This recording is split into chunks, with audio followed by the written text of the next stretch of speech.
when I was 23, kind of burnt out working at a startup in New York, a friend invited me to work with him on a business in India. And I had no spiritual motivations. I just kind of needed to get out of New York City. And so I moved to India, and a few weeks in, I took some time to travel by myself. And that was my first solo travel experience. And I'll never forget the Friday night I was by myself in a hostel room with nothing but a notebook and this book I bought at the airport and no Wi-Fi, maybe for the first time in a decade. And it was just this cosmic pause where everything stopped. And I looked down at my hands and I was just like, who am I? Like, what have I been doing?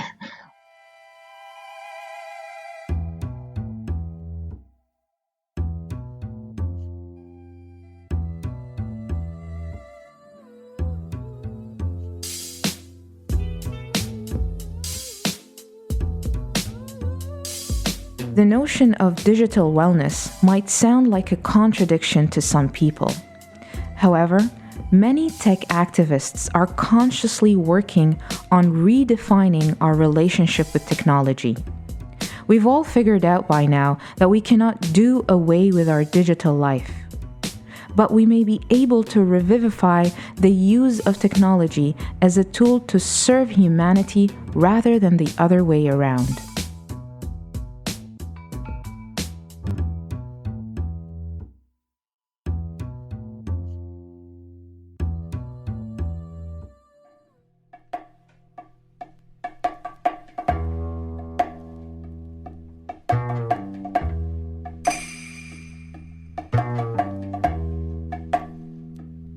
Welcome back to the Soulspace podcast. We're your hosts, Adrian and Thal. On this episode, we explore the intersections of technology and wellness with tech entrepreneur Andrew Dunn. Andrew is part of a growing community of tech leaders who are on a mission to reverse human downgrading by redesigning technology to support our health. Andrew is the CEO of Siempo, the first healthy smartphone interface.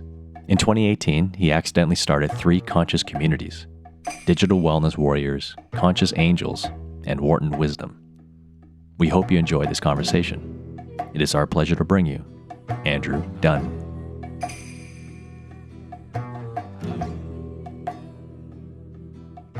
Andrew, welcome to the show. Thank you. I'm thrilled to be here. Nice. Thank you for agreeing to come on.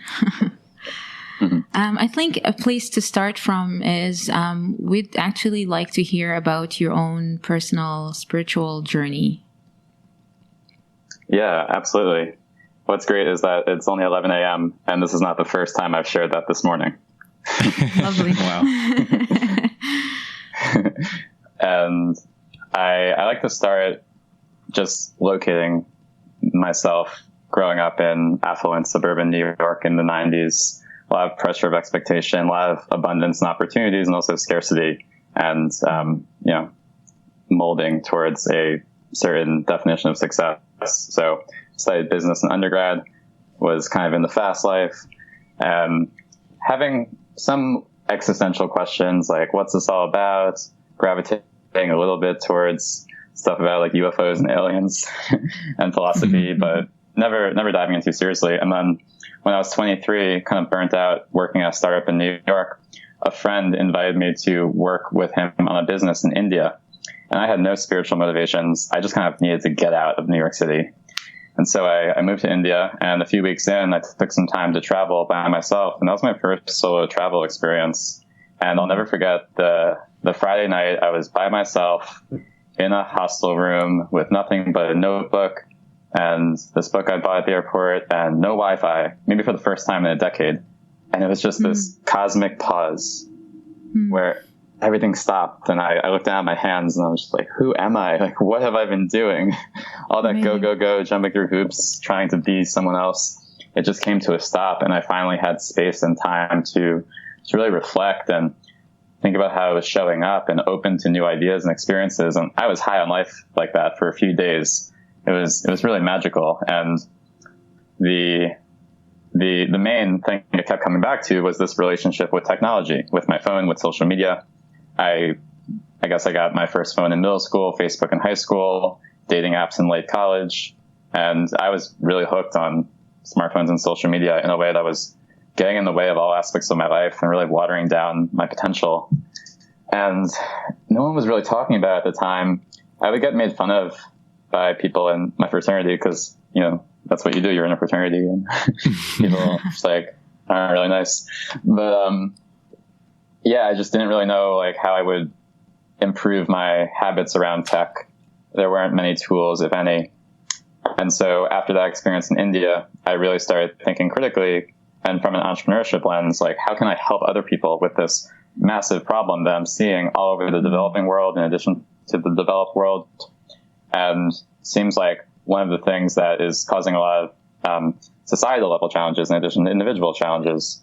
And that has really dovetailed nicely with my personal journey, because being in this wellness, wisdom, transformative tech, consciousness tech space has given me permission to really focus on inner work and on improving how I show up in the world. And so I've just gravitated towards the Bay Area, towards mindfulness and body work and energy healing and festivals and, you know, all those different consciousness expanding communities and technologies that we're so lucky to have access to. And that really feeds my professional work, which feeds my personal work in this beautiful way. So I'm really grateful to live in a time and a place where I can be exposed to these different ways of knowing, and I can integrate them into the thing I'm working on, which is trying to help people really with the same thing I went through. And my grand hope is that digital wellness can be this incredible on-ramp into that wellness wisdom world for billions of people, in the same way that a lot of the meditation apps are trying to hook people with meditation and then help them with sleep and habits and mental health and all these other psychological support and growth activities, which really I think are like the defining challenges and industries of our century. Nice. That's really cool. So I'm really curious, like the trip in India, it sounded like there was a pretty significant awakening that was happening. If you would go as far as, sort of describing it that way. What were some experiences following that helped you integrate those steps back into the Bay Area and getting into technology? Were there some, some stages in between? Encounters or stories? I kind of went right back into it. I joined one of these fast-growing unicorn startups, and I spent a lot of time in nature during my free time, a lot of time exploring. I was exploring sexuality and eventually gender during those years in the Bay Area. And so coming into a lot of interactions with people whose stories were very different from mine. And yeah, everything just kind of compounded. At some point I was like, investing in myself is probably the best thing I can do. So I'm going to keep doing it. I'm going to keep opening to these new experiences and new people. I recently moved into a community living house.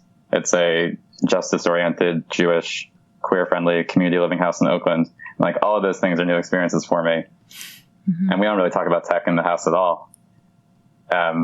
So all these, just such a diversity of experience. I think that's a core part of what I'm trusting right now, is that opening myself to diverse experiences will allow me to weave the right connections to decide what goes into this organization and product that I'm working on. Mm-hmm. And that's such a contrast, to embrace the experiences outside of the, like technology is an experience, but human experiences outside of like tech world and the screen and is a whole different ball game. Yeah, it never ceases to amaze me that when I step away from the screens, the doing, the work, that's when the clarity and creativity and joy emerges every time, whether it's 5 minutes or 5 days. Yeah. Can you share with us the inspiration to start Siempo, sort of the origin story, and perhaps maybe take us through the evolution to where you're at today, and what's the vision that you currently have with some of these projects you're involved with? Yes. I didn't start Siempo. It was started by some incredible folks in Chicago about 4 years ago now. And they had this vision of creating a mindful phone, a device, hardware and software, that aligns with our humanity, helps us be more intentional, less distracted.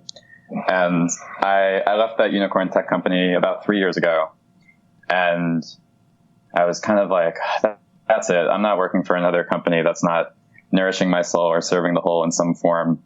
What matters to me? And I kept coming back to this relationship with tech thing. And I've been kicking around this idea for a better way to get down little nuggets of wisdom that I would pick up as I was doing all the things that weren't screens or work or doing, right? Like if I was in nature or meditating or at a festival or, just like those places where the creativity and the clarity comes through. I wanted an easy way to get those notes down because I had this mental model of if I take it down as a note, I'll come back to it, I'll organize it, and eventually it'll manifest or the dots will connect in some way. So I was trying to create a transcription ring so I could easily do that without having my phone on me, taking out my phone, unlocking it, going to the notes app, getting sidetracked on the way in, the way out, and like completely getting out of the moment.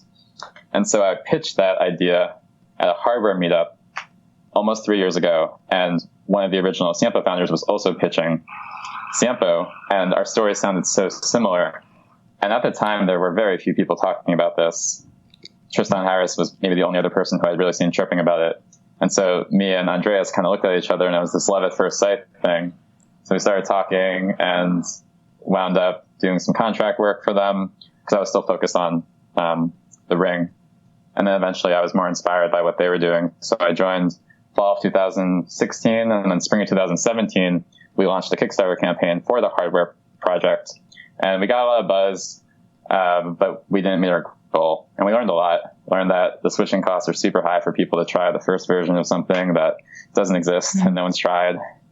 Learned that everyone's preferences are so unique when it comes to their phone. And so we're trying to make some decisions about what would and would not be allowed on the phone. And it was perfect for some, but it was too much or too little for a lot of other people. And it was overwhelming feedback that, hey, I'm not going to buy this new thing, but I will pay for a software version of this. Can I just do that? It looks like you sort of built it already.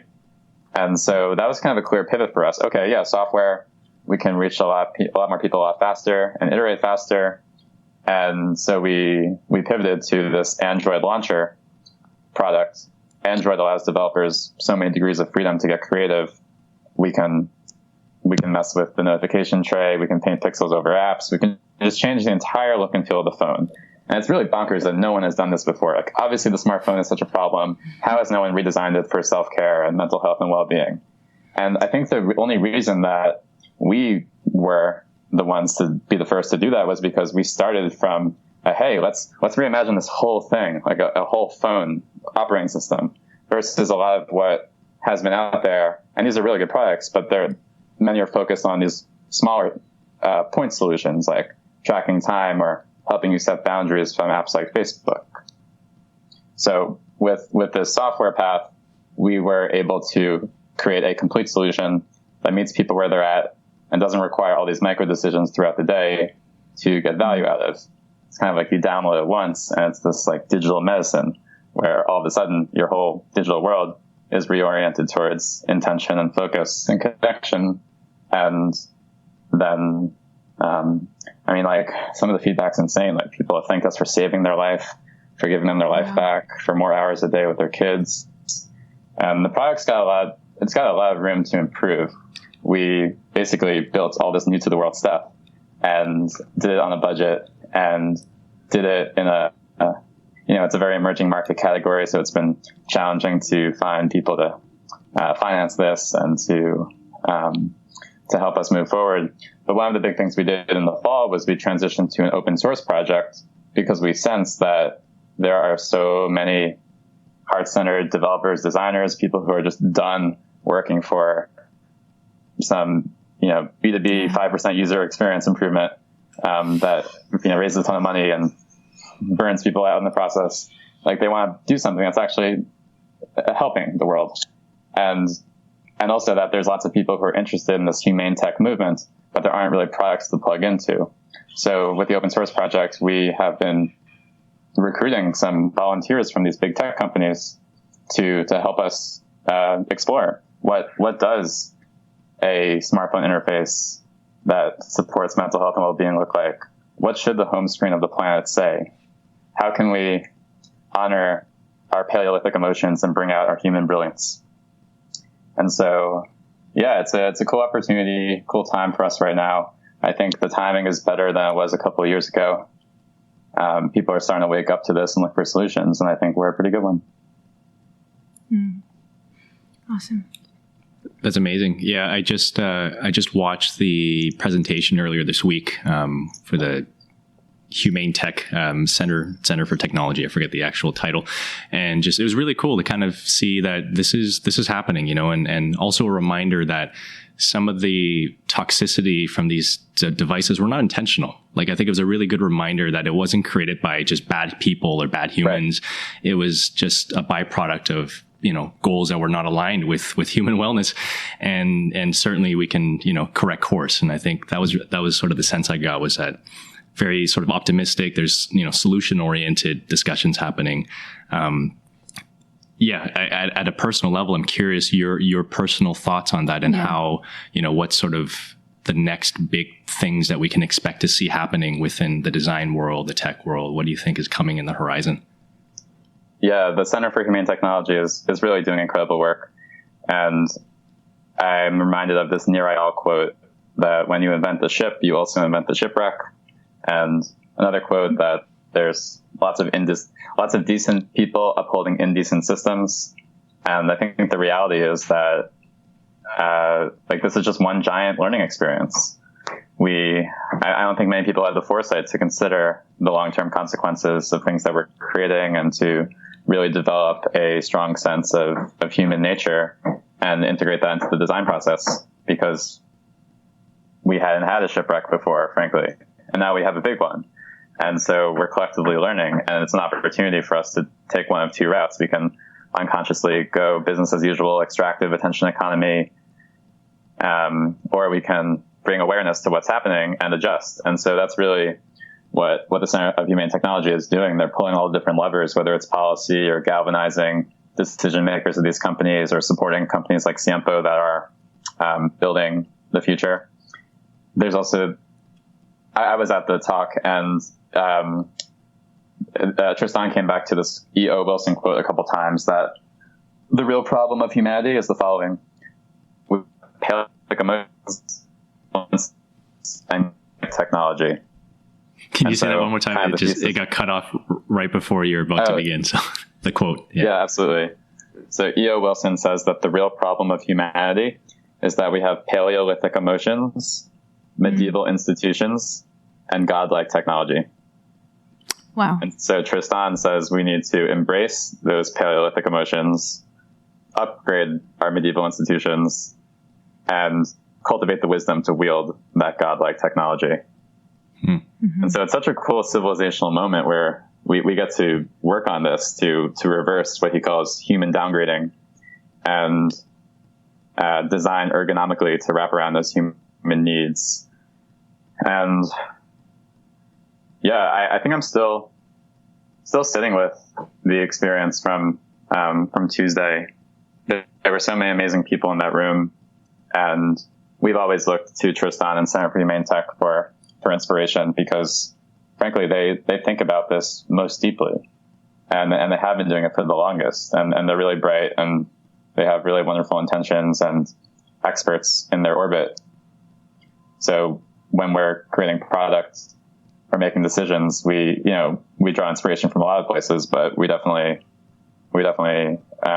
prioritize what's coming from Tristan, and now we're exploring this relationship together, because I mentioned they have a lot of interest from professionals, and we are a platform that people can start prototyping some of these solutions on.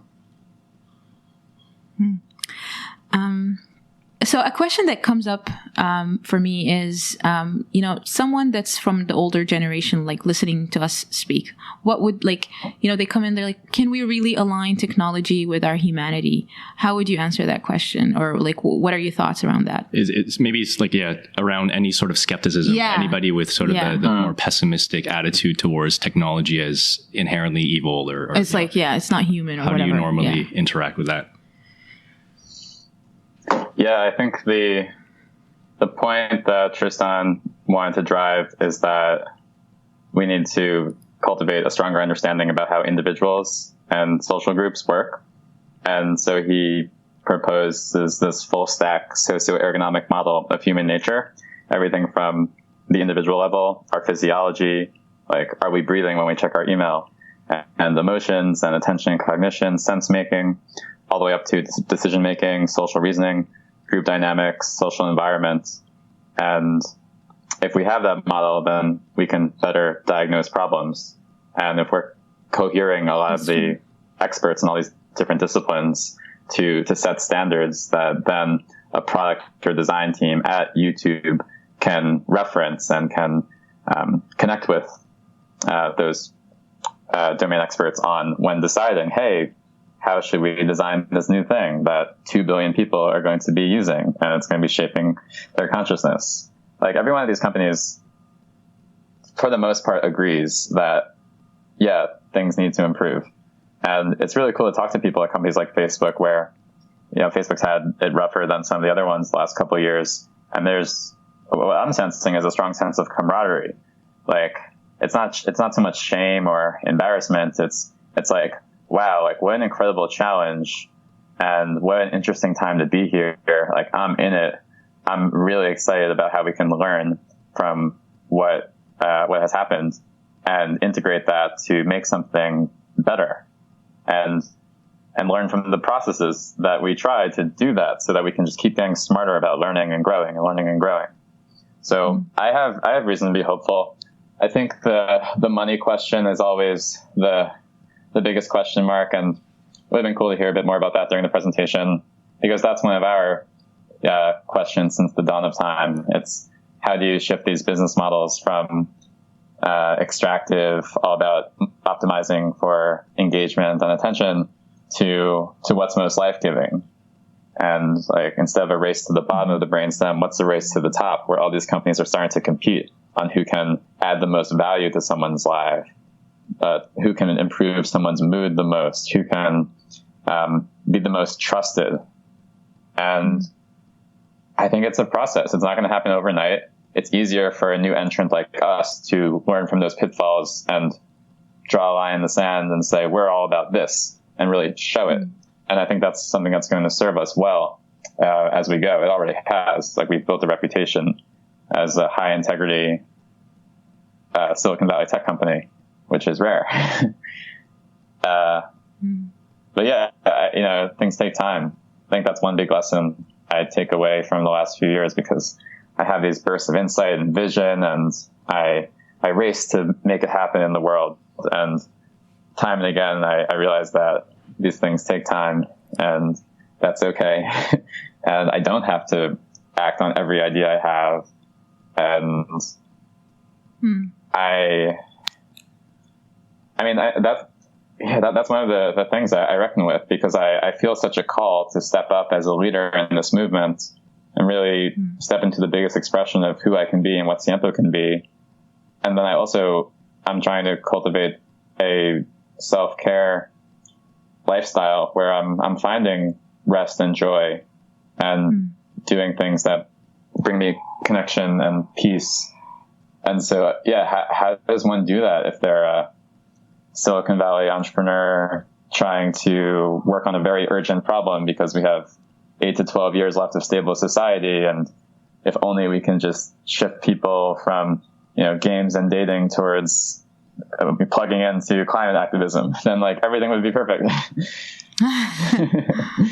It all comes back to balance for me, and that's the thing I get to wake up every day and work on. What's balance today? Yeah, I'm being inspired by one of the articles I read that you wrote on Medium about humane business, and just there's a quote in there, I think by the Dalai Lama, and he says, "The planet does not need any more successful people. The planet desperately needs more peacemakers, healers, restorers, storytellers, and lovers of all kinds." Can you share a little bit about what you mean by humane business and how you're practicing it through your projects? Yeah, thanks for reminding me about that piece. so much has happened since I published that about a year ago, but it was an attempt to shine a light on all the things that have been inspiring to me, all the business model movements and cultural movements and people and acts that were giving me, they were helping me feel supported and creating in the ways that I want to, in sustainable, regenerative ways. And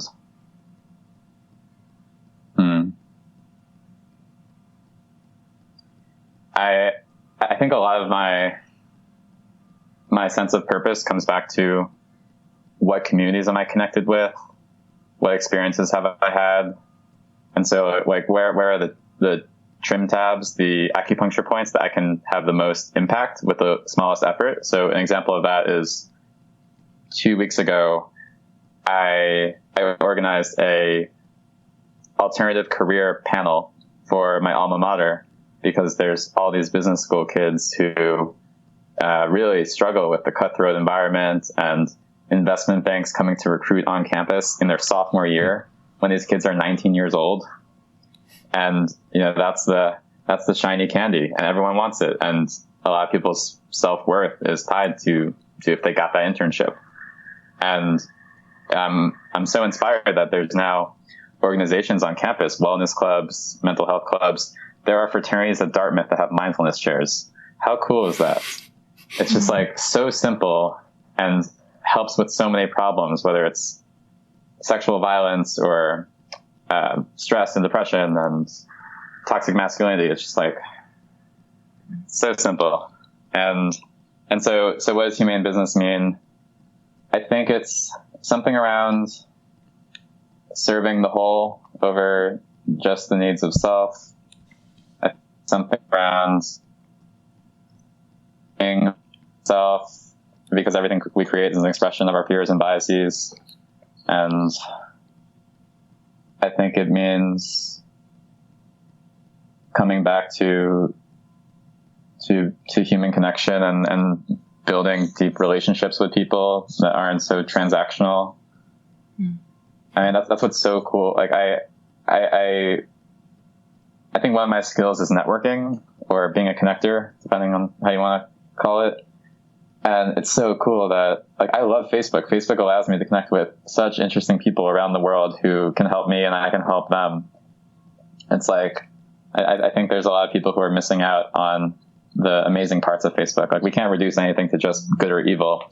Facebook has some parts that are deleterious to the human experience, and it has some parts that are completely amplifying to the human experience. And one of those is the ability to, like, ask a question or put your intention out there and get what you're looking for, and to connect with that person who has an identical vision to you halfway across the planet and is going to make your day because they are, they thought about this, or they have that resource that they can share with you. So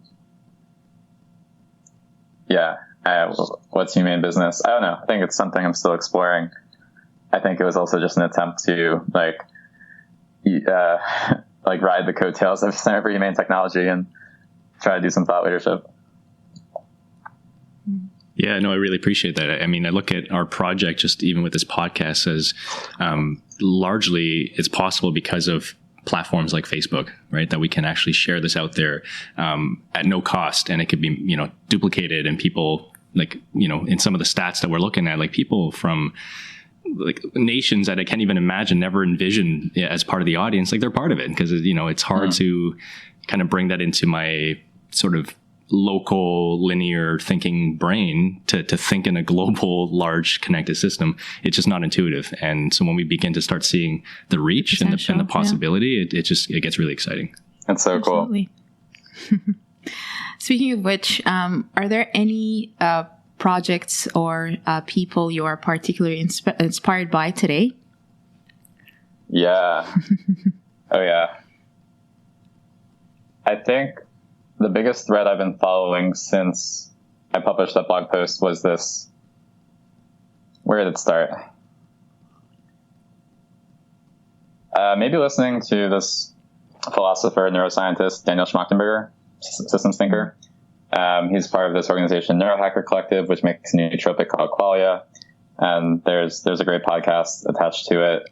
And that led me to this new political party called One Nation that is grounded in this metamodernism philosophy, which I'll talk about in a sec. And yeah, it's all about win-win paradigm and healing and,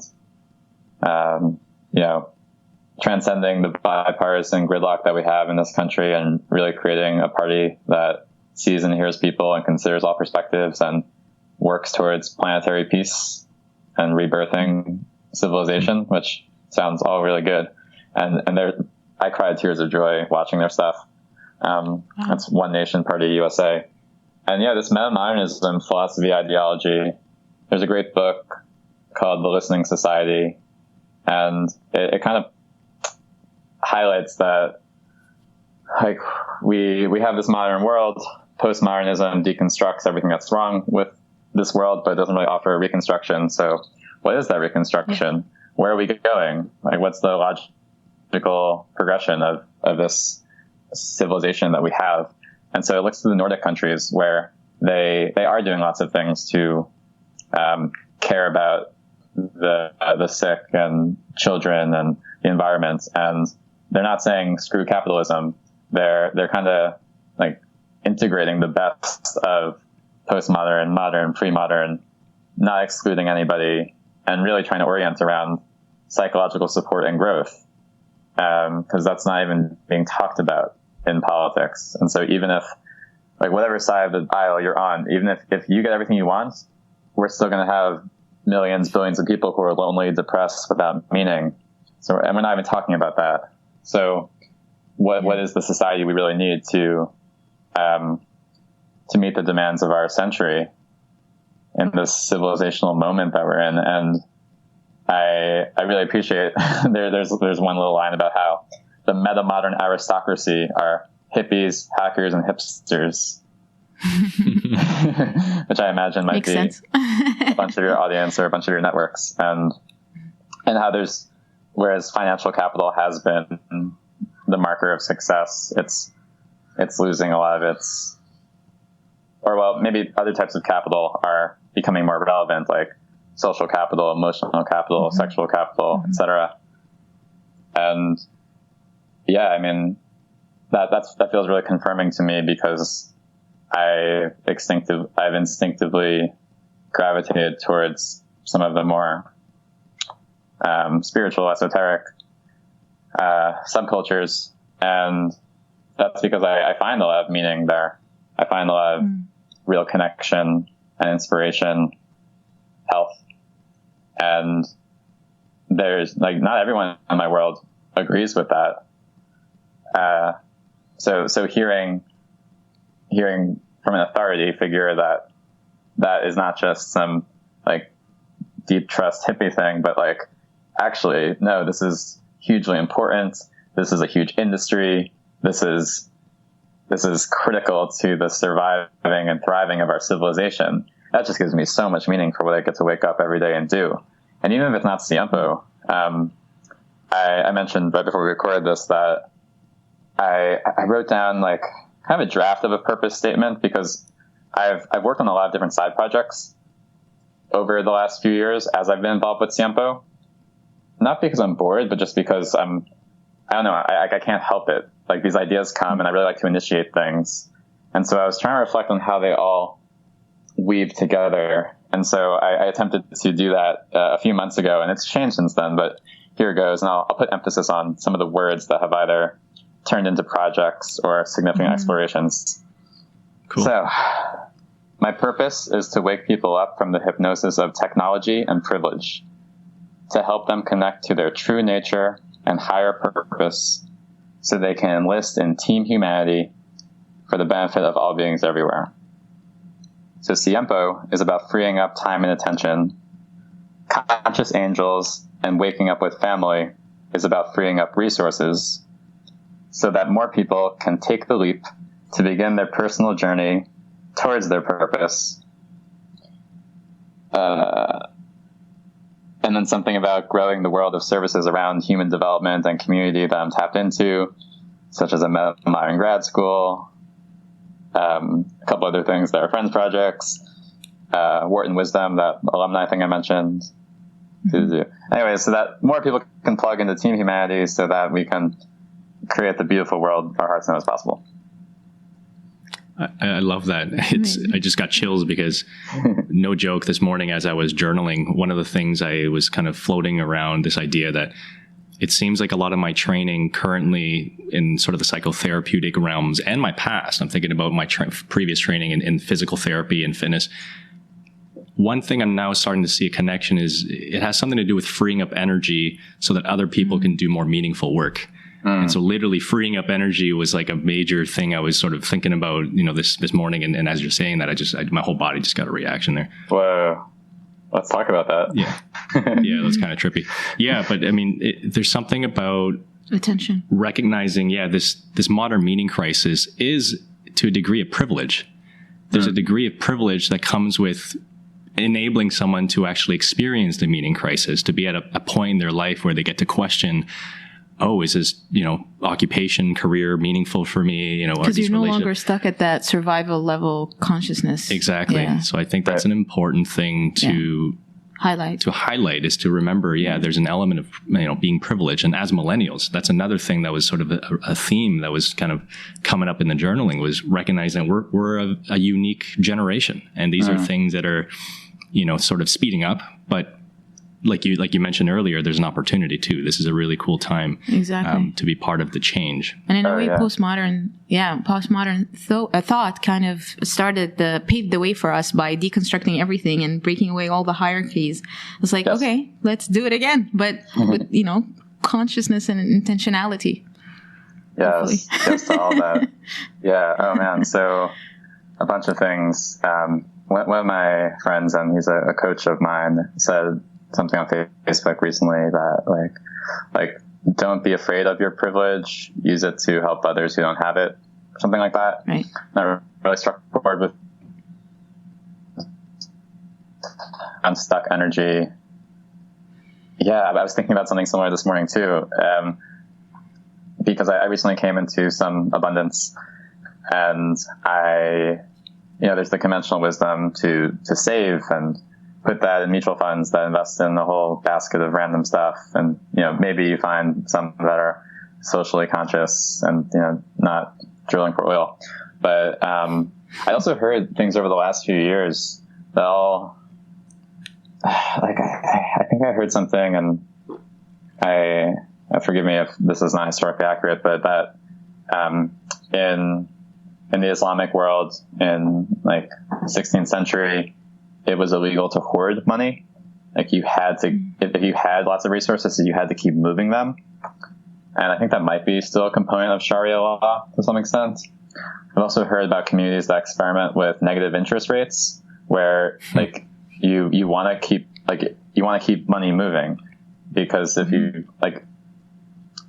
can hold that money as a form of energy, if it gets stuck, then that's when problems might arise. So I came into some resources recently, and I guess there's a whole bunch of questions on how I want to relate with that. And I haven't really been doing anything super proactively. It's kind of just been, as I'm moving through life, if there's an opportunity where a little bit can go a long way, as a gift, as a donation, or even there's these crowd equity platforms where you can invest as little as $100 into for-profit companies. And it's wow, I want to send a vote of confidence that way. I think the resources that I have will be helpful, and maybe I will make money in return. Maybe I'll feel good in return. Maybe I'll get connections in return. But it's really not expecting anything. It's just the reasons why I had, however many hundreds of thousands of dollars invested into me as a human being, and someone else had zero or somewhere in between or more, is kind of arbitrary. And we have huge inequality problems that we need to address. And I wonder if it's going to take a critical mass of people with privilege, with class privilege, to start thinking differently about capital. And that was one of the things I mentioned in that purpose statement. I was having these hits of this conscious angels idea. That was sort of maybe we could start an angel group, a group of investors who want to fund transformative projects and people.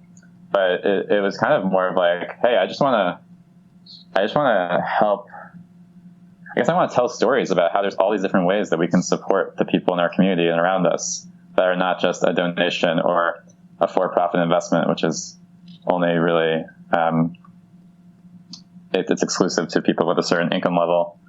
So yeah, I don't know, just trying to figure out how can I serve, because I have a lot to give, and whether it's time or money or skills or connections, it feels good to do that, and it's actually helping.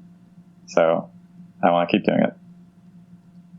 Amazing. On that note, I don't know if you want to share with us what kind of spiritual practices that sort of sustain you on a daily basis so that you can come more and more from that abundant place. Yeah, one spiritual practice is as many days as I can. During my morning routine, I'll just take out a piece of paper and brainstorm or heartstorm on something. And so about a month ago, I wrote Heartstrom, down... I love that. Yeah.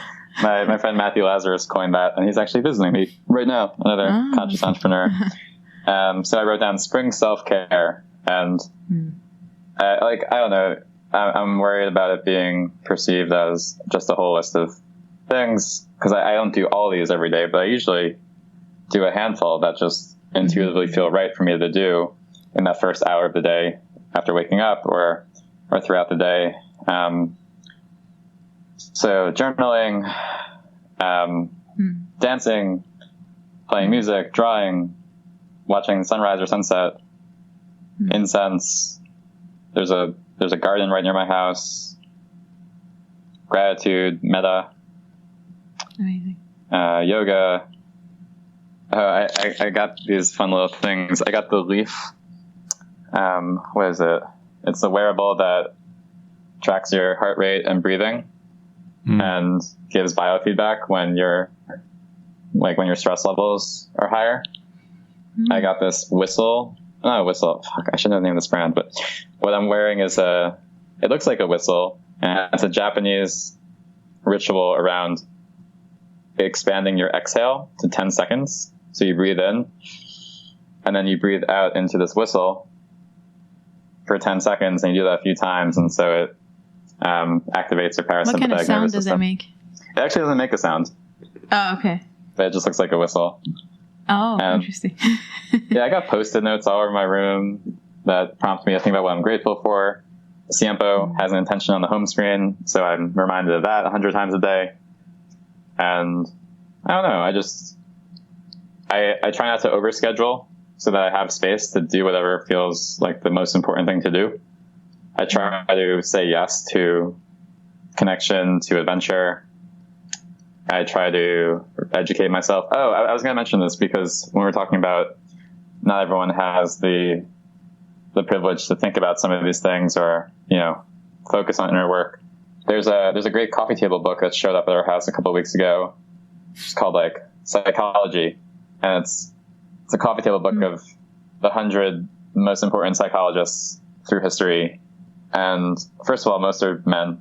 Second of all, in the bios, it feels like 9 out of 10 that I've read so far were like, so-and-so was the son of Duke whoever, or like a wealthy so-and-so, and like had a storied career before they turned to academia. Like and I've been reminded of that by others too.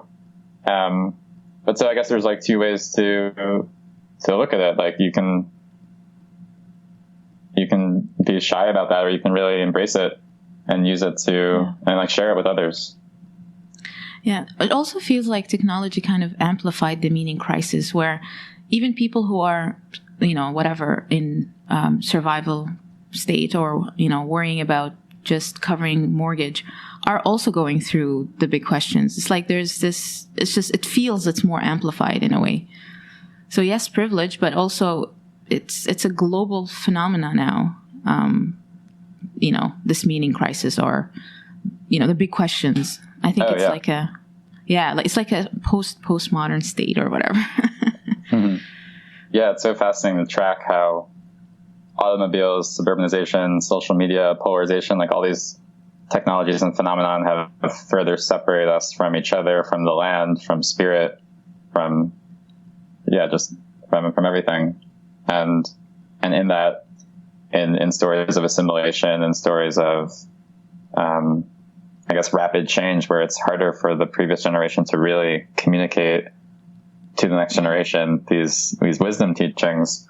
A lot of people have lost that important connection. So yeah, I don't think it's unique to just people with class privilege. I think it's definitely something that a lot of people are asking. Yeah. I want to ask you about just along the lines of the spiritual journey. Any recent struggles? How it maybe didn't interface well with your day-to-day activities? Anything you can share on that front? Challenges.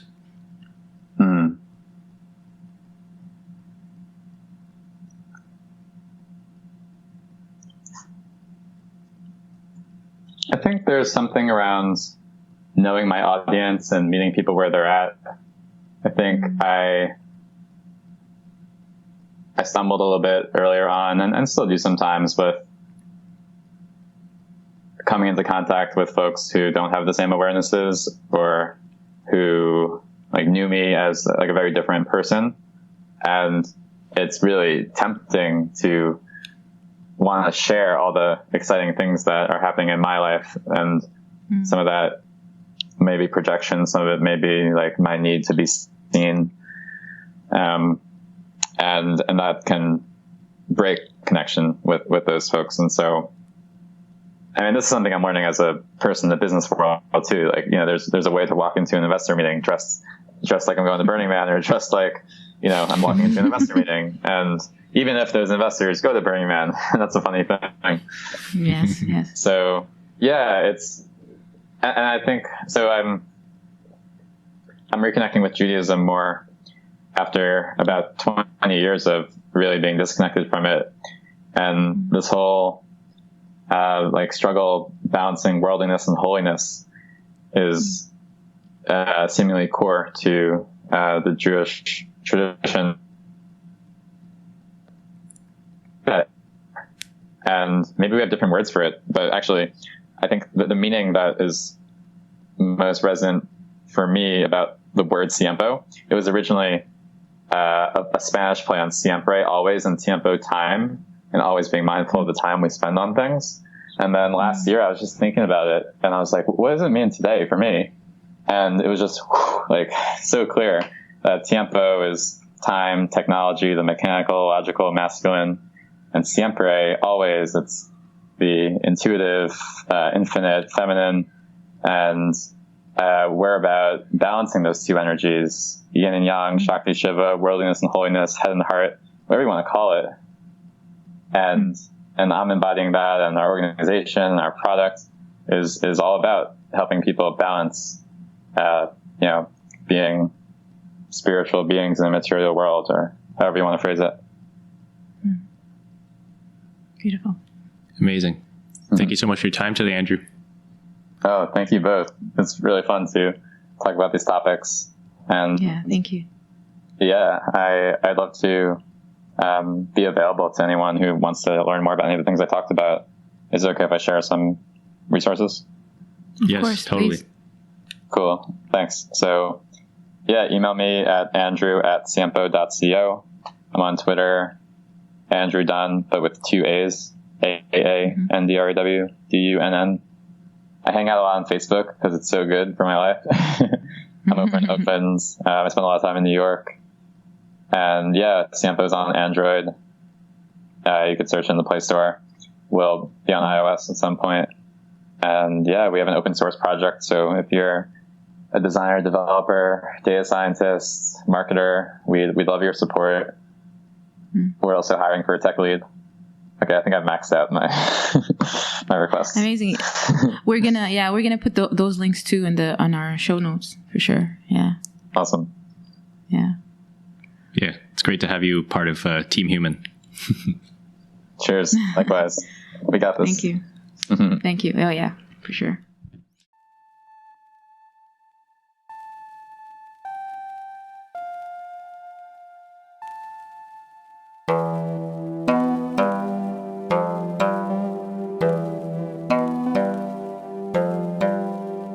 A changed landscape. It is a city of imported beauty, galloped by a soulless existence. Inside an air-conditioned taxi cab, I conveniently avoid the anger of the humid air outside. Slender edifices made of glass and steel block the memories of a city that I once knew. Posters impregnate the walls with a lifestyle unspoken by the language of this land. Boxed villas weave the salty Gulf shoreline that once carried the fishermen's songs. Perhaps something is dying, perhaps not. Nonetheless, I'm fascinated by the death of the falcon and the emptiness of the finjan. I'm fascinated by the smile on my friend's face as we converse over our croissants inside a French cafe. Lest we forget, the adhan, digitally timed, blare through empty minarets while the mu'adhin patiently waits to pray. Perhaps tonight I will sleep. Perhaps I will see the children running with a soccer ball under their arms, spitting marbles from their hands.